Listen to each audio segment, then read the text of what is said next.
بڑے نقصان سے بچنے کی فکر چھوٹے نقصان سے زیادہ کرے۔ آپ بتائیے کسی کو چوائس دی جائے یا تو تمہاری گردن کٹے گی یا تو انگلی، کیا چنے گا؟ گردن۔ ایک آدمی کو موقع دیا جائے جوتے چھوڑو یا پھر جان بھی جائے گی، نکل جاؤ یہاں سے۔ ایک آدمی کسی بلڈنگ میں زلزلہ آ جائے اور اس کا 10,000 کا موبائل ٹیبل پہ رکھا ہوا ہے، لیکن ٹیبل کون سا ٹیبل؟ اندر کے روم کا، اور گھر ہلنے لگ گیا، کیا کرے گا؟ اندر جائے گا، سوچے گا بھائی باہر کے باہر ڈرائنگ ہال میں سے ہی بھاگو، کیوں؟ اندر گیا گھر گر گیا تو کیا ہو جائے گا؟ جان بھی چلی جائے گی۔ ایک آدمی اپنی جان بچانے کے لیے چیز کو کھونا پسند کرتا ہے۔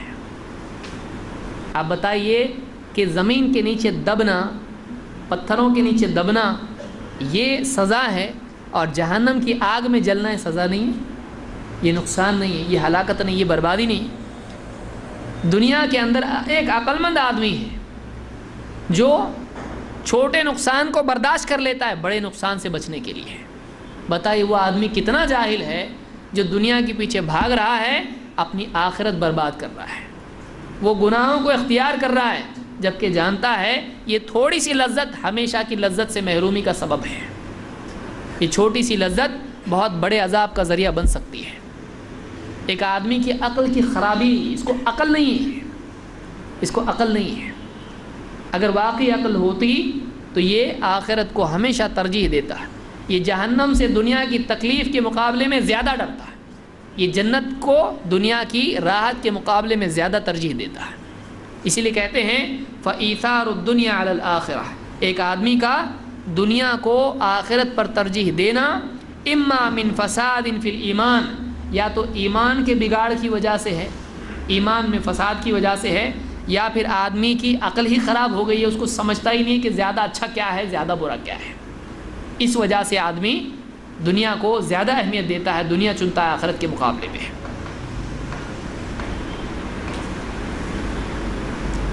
اسی طرح سے فرماتے ہیں اپنی کتاب مدارج السالکین میں، فلا يكون العبد متحققا بإياك نعبد إلا بأصلين عظيمين أحدهما متابعة الرسول صلی اللہ علیہ وسلم والثاني الإخلاص للمعبود فهذا تحقیق إياك نعبد۔ کہتے ہیں کہ ایاک نعبد، قرآن کریم میں ہم پڑھتے ہیں ایاک نعبد و ایاک نستعین، اے اللہ ہم تیری ہی عبادت کرتے ہیں اور تجھی سے استعانت کرتے ہیں، تجھی سے مدد طلب کرتے ہیں۔ کہتے ہیں ایاک نعبد، یہ جو جملہ بندہ کہہ رہا ہے اپنی زبان سے، اس کا حق ادا نہیں ہو سکتا ہے جب تک کہ دو چیزوں کا اہتمام نہ ہو۔ زبان سے تو بول رہا ہے ایاک نعبد، لیکن واقعی اس کا حق ادا نہیں ہو سکتا ہے جب تک کہ بندہ دو چیزیں نہ کرے، کیونکہ عبادت سے متعلق دو چیزیں ہیں جن کو ملحوظ رکھنا ضروری ہے، جن کو یاد رکھنا ضروری ہے۔ کہتے ہیں ایاک نعبد فلا يكون العبد متحققا بإياك نعبد الا باصلين عظيمين، بندہ دو بنیادی باتوں کا جب تک کہ حق ادا نہیں کرتا ہے، اہتمام نہیں کرتا ہے، اس نے ایاک نعبد کا حق ادا نہیں کیا۔ کیا ہے وہ دو چیزیں؟ کہتے احدہما متابعت الرسول، نمبر ایک، پہلی چیز جو لازم ہے ایاک نعبد کا حق ادا کرنے کے لیے وہ رسول کی متابعت ہے، رسول صلی اللہ علیہ وسلم کی اتباع ہے۔ نمبر دو والثانی الاخلاص للمعبود، معبود کے لیے اخلاص اختیار کرنا۔ کہتے ہیں فہذا تحقیق ایاک نعبد، کہتے یہ ایاک نعبد کا حق ادا کرنا ہے۔ دیکھیے عبادت، ہم تیری ہی عبادت کرتے ہیں، دو چیزیں اس میں لازم ہیں۔ ایک، تیری ہی عبادت کرتے ہیں تیری ہی رضا کی خاطر۔ نماز پڑھ رہا ہے، آپ نے کیا فرمایا اللہ کے رسول صلی اللہ علیہ وسلم نے؟ دجال سے زیادہ فتنہ بڑا، دجال سے زیادہ میں تمہارے اوپر ایک چیز سے ڈرتا ہوں، وہ کیا ہے؟ الشرک الاصغر، چھوٹا شرک۔ تیری عبادت کرتے ہیں، شرک کر رہا ہے نا، کیا؟ آپ نے فرمایا یہ کہ آدمی نماز کے لیے کھڑا ہو اور کسی آدمی کے دیکھنے کی وجہ سے اپنی نماز کو اور زیادہ نکھارے، اچھی طرح سے نماز پڑھے۔ کیوں؟ کسی اور کی وجہ سے۔ تو چہرے کا قبلہ تو قبلہ ہے، لیکن دل کا قبلہ وہ مخلوق ہوا کہ آدمی رخ تو وہاں کیے ہوئے، ناک سے لے کے اور پیشانی سے لے کے اور قدموں سے لے کے پورا رخ اس کا کہاں ہے؟ کعبہ کی طرف ہے، لیکن اس کا دل کا رخ کہاں ہے؟ بندے کی طرف۔ تو اللہ کی عبادت کر رہا ہے لیکن اللہ کے لیے نہیں کر رہا ہے، تو اللہ کی عبادت نہیں کر رہا ہے کیونکہ وہ قبول نہیں ہونے والا ہے۔ جو آدمی اللہ کی عبادت اللہ کے لیے نہ کرے وہ عبادت مقبول نہیں۔ کتنا افسوس ہوا، آدمی کہاں تک جا کے پھر واپس خالی آیا۔ ایک آدمی پہاڑ کی چوٹی تک پہنچنے تک ایک دم قریب تھا، ایک قدم اس کا پڑ جائے تو چوٹی پہ پہنچ گیا، ہمالیہ پہ پہنچ گیا، لیکن پھر اس نے ایسا کچھ غلطی کی کہ پورا وہاں سے پھسل کے نیچے گرا تو پورے گہرائی کھائی میں چلا گیا۔ ایک آدمی اللہ کی عبادت کی حد تک پہنچ گیا، کر رہا ہے وہ اللہ کی عبادت، اس کو نفس سے بچا، نکلا اپنے بستر سے، نکلا ٹھنڈے پانی سے اس نے وضو کیا، نفس کو جھٹکا، شیطان کو جھٹکا، اس نے سب سے بچا کے اب کھڑا ہوا اور اللہ اکبر قبلہ رخ ہوا، باوضو ایک دم صاف ستھرا ہو کے۔ اللہ دل کو صاف نہیں کیا اس نے چہرہ دھویا، کلی کی، ہاتھ پاؤں سب صاف پاک صاف، اچھا لباس، سب جا نماز خوبصورت، مکہ مدینہ کا، اس پہ قبلہ رخ ہوا۔ اس نے اپنے چہرے کا رخ تو صحیح کیا لیکن اپنے دل کا رخ ابھی صحیح نہیں کیا۔ اس نے اپنے ہاتھ کو دھویا، پاؤں کو دھویا، کلی کیا، چہرہ دھویا، لیکن اس نے اب تک اپنے دل کو صاف نہیں کیا۔ دل میں ابھی مخلوق ہے، اب دل میں خیال ہے تہجد پڑھ رہا ہوں، کاش کہ کوئی جاگے گھر کا آدمی مجھے دیکھ لے کہ اچھا یہ تہجد پڑھتا ہے، ہم کو بتایا نہیں اس نے، اس کے دل میں میرا مقام بن جائے۔ مسجد میں آیا، کوئی نہیں تھا مسجد میں، کھڑا ہوا، اللہ اکبر، کوئی آدمی داخل ہوا، اس کا دل خوش ہو گیا۔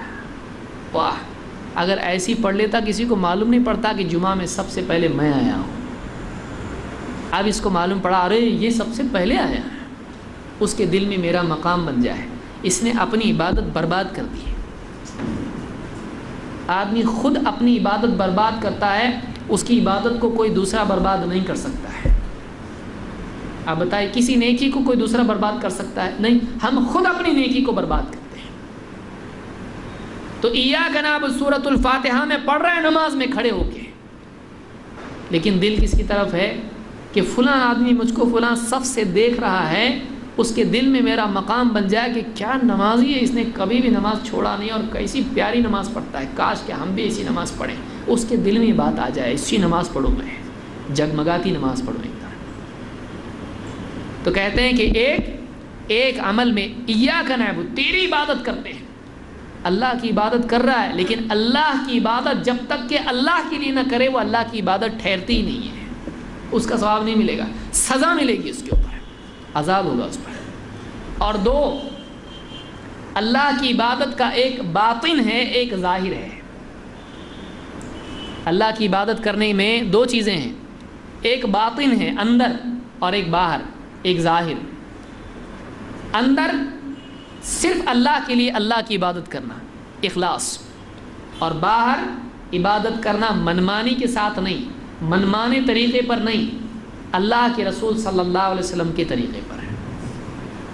تو عبادت کے دو پہلو ہیں، کس کی عبادت، کیسے عبادت، کس کی عبادت، اللہ کی عبادت کس کے لیے، اللہ کے لیے، کیسے، نبی صلی اللہ علیہ وسلم کے طریقے پر۔